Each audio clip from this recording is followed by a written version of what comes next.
هذا الانتخاب هو كيحمل مجموعة الرسائل.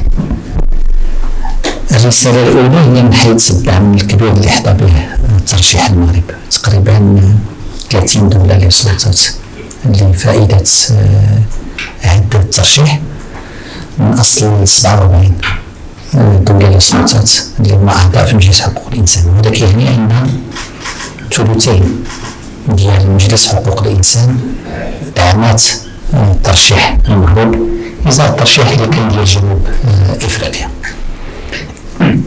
الدعم كان مختلف في المناطق الجغرافية، واخا التصويت هو سري ولكن العناصر اللي كتبان هي أنها خدت غير إفريقيا.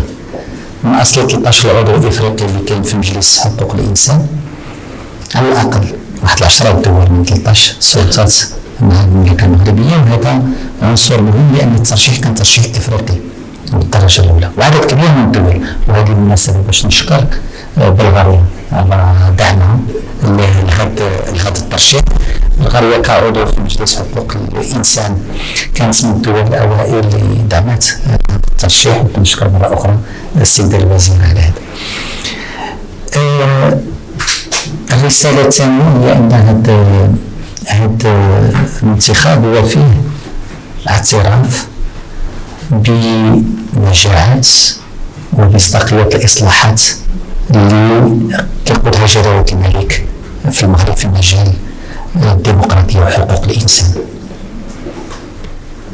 دستور 2011، إصلاح المدونة، مسألة الحقوق الاقتصادية والاجتماعية، الحقوق المرتبطة بكل مكونات الهوية المغربية. وحنا غادي نحتفلوا قريبا برأس السنة الأمازيغية، الطائفة اليهودية وغيرها.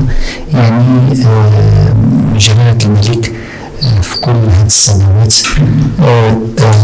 أعطى واحد الرؤية واضحة حول الإصلاحات السياسية، الإصلاحات الاقتصادية، الإصلاحات الاجتماعية كعنصر أساسي اللي اليوم مشهور به على المستوى الدولي، واللي الانتخاب المغرب وهذا الدعم الكبير لترشيح المغرب هو كيجي كاعتراف بكل هذه الإصلاحات ونجاحتها، وبأن يعني ما تحقق في المغرب هو يشهد به اليوم الجميع.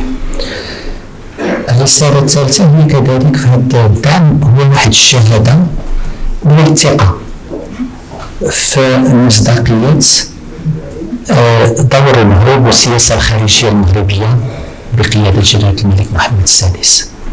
المغرب اللي بنى سياسته الخارجية على كما قال جلالة الملك على الوضوح والطموح، كيعطي الثقة للشركاء وكيعطي الثقة على المستوى الدولي، وكيخلي تواجده في المنظمات الدولية هو أمر نقول مطلوب مرغوب، لأنه المغرب سياسته الخارجية متميزة بالجدية، متميزة بالمصداقية، وسياسته الخارجية متميزة بالتوازن، وسياسته الخارجية متميزة كذلك بالبحث عن الإجابات والحلول ماشي على المشاكل. وهذا اللي كيخلي هذا الدعم. ونذكر بأن غير في هذه السنة 2023 المغرب قدم عشرات الترشيحات كلها نجحت، يعني 100%. وهذا كيخلق كيبين هذا الدعم وهذه المصداقية اللي عند المغرب على المستوى الدولي. الرسالة الرابعة هي أن في مجال النظام المتعدد الأطراف لحقوق الإنسان المغرب كان عنده دور، وانتخابه اليوم على رأس مجلس حقوق الإنسان هو كيجي تأكيد هذا الدور اللي كان المغرب من 2006 لما تخلق مجلس حقوق الإنسان. المغرب كثر المرات هو كيدخل مجلس حقوق الإنسان، المغرب متواجد في 9 من 10 ديال الآليات ديال مجلس حقوق الإنسان، والمغرب عنده دور رائد في 19 الفريق عمل داخل مجلس حقوق الإنسان.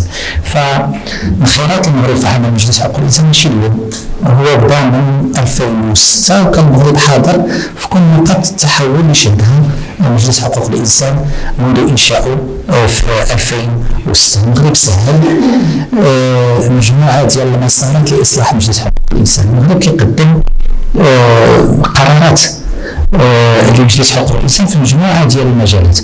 المغرب هو كيقدم القرار حول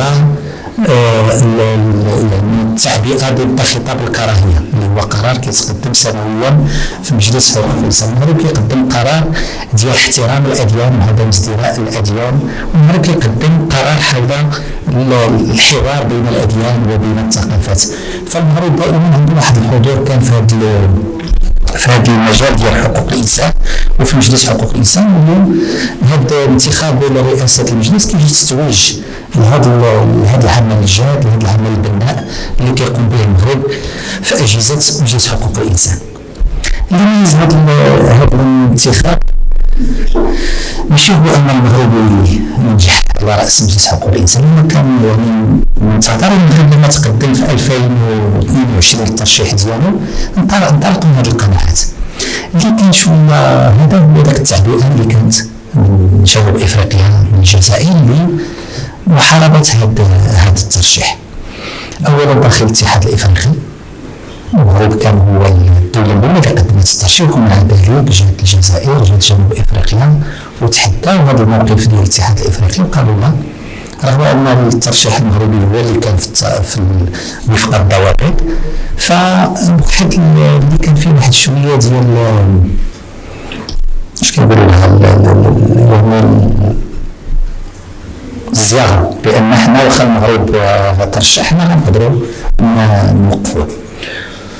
ورغم بعض المحاولات اللي كانت من دول افريقيه بان تثني جنوب افريقيا على انها تسحب الترشيح ديالها، وان المغرب هو المرشح المنطقي والمرشح الشرعي ديال افريقيا، فكان واحد التعنت كبير وكانت واحد الثقه ديال ان لا ترشح جنوب افريقيا فغادي المغرب غادي تسحب والمغرب غادي يخسر. المرحله الثانيه بدات هي واحد الحمله إعلامية، واحد الحملة دبلوماسية ضد ترشيح المغرب. استعملوا فيها بعض البيادق المرتزقة اللي في الأقاليم الجنوبية، استعملوا فيها مقالات، استعملوا فيها يعني مسائل دبلوماسية. المغرب لما كان كيدافع على الترشيح ديالو كان كيدافع على شكون هو وشنو كيقدم والإصلاحات اللي قام بها جلالة الملك والدعم ديالو. الآخرين قاموا بحملة ضد المغرب ماشي لأجل ترشيحهم، وتابعتوها وشفنا كاع وكاله رسميه ديال الجزائر مقال حول لماذا لا يجب ترشيح او دعم ترشيح المغرب. وهذه كلها امور اللي كنظن هذا الدعم الكبير جا جواب عليها كذلك بان يمكن غير معقول، وبان هذه البهلوانيات وهذه التعبئه هذه ماشي معدل مابقاش كياخذ بها، والناس كتمشي مع شنو هو اللي معقول، شنو هو اللي غادي يقدم واحد المساهمه. اليوم عاد غيبدا دابا معقول، دابا المغرب هو ان شاء الله في هذه السنه غيترأس المجلس. المغرب غيتعامل من منطلق الجديه ديالو، من منطلق المصداقيه، من منطلق التوجيهات اللي كيعطي دائما جلاله الملك ديال ان المغرب يكون فاعل بناء، فاعل كيقدم اجابات ماشي كيخلق المشاكل. والمغرب غادي يستمر في انه بسياسته المتوازنه داخل مجلس حقوق الانسان باش انه تعزز ذاك التوافق الدولي حول بعض المسائل المرتبطه بحقوق الانسان. يمكن واحد الشرخ في هذا التوافق الدولي فيما يتعلق بحقوق الانسان، كاين استعمال لحقوق الانسان في الضغط على الدول. هذه كلها المغرب غادي يحاول بالحكمه ديال الدبلوماسيه ديالو، بالثقه والمصداقيه اللي عند المغرب بقياده جلاله الملك، باش انه يكون عنده دور ايجابي في هذه الرئاسه هذه، باش تكون رئاسه اللي تخلي اثر، تكون رئاسه اللي كتجيب واحد القيمه مضافه واللي كتنطلق من شكون هو المغرب. المغرب قدم نفسه اجابات في مجال حقوق الانسان، تجارب ناجحه وتحدثت عليها، لا من الدستور، لا من هيئه الانصاف والمصالحه، لا من اصلاح المدونه، لا من الحقوق الاقتصاديه والاجتماعيه، لا من تعزيز التنميه في بعض المناطق، يعني التوازن الترابي وغيرها. هذه التجربه المغربيه المغرب يتقاسمها اثناء رئاسته باش تكون تجربه باش تكون رئاسه ناجحه للمغرب، ولكن كذلك لافريقيا وكذلك للناس اللي دارت الثقه في الترشيح المغربي. شكرا.